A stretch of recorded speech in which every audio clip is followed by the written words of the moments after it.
C'est une histoire qui, somme toute, finit bien. Après des jours d'attente pour lui et sa famille, Arthur Guignard est enfin de retour au pays. Arrivé à Montréal mercredi, nous lui avons parlé depuis la Montérégie.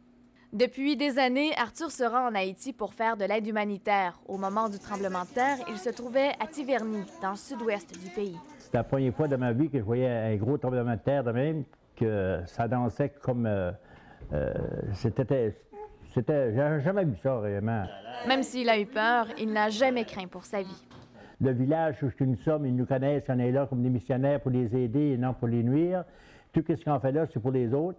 Puis on se sentait en sécurité. Il était beaucoup plus inquiet pour son fils Adrien, qui lui se trouvait à Port-au-Prince lors du séisme et qui a d'ailleurs saisi ses photos quelques heures après le désastre. Finalement, Adrien est rentré le premier au pays.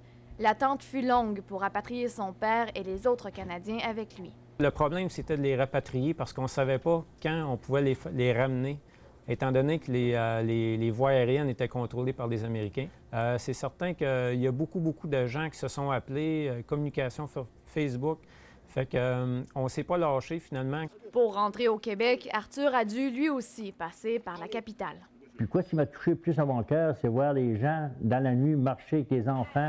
Visiblement, Haïti continue d'habiter Arthur Guignard. Il se promet d'y retourner bientôt pour suivre sa mission humanitaire. Mais quand j'arrivais à Port-au-Prince, je n'ai pas pu faire autrement que pleurer, c'est parce que ça touchait beaucoup au cœur.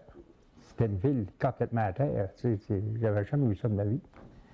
Mais avant de s'envoler de nouveau vers Haïti, Arthur Guignard se donnera quelques temps pour reprendre des forces. Il devrait être de retour à Port-Cartier dans le courant de la semaine prochaine.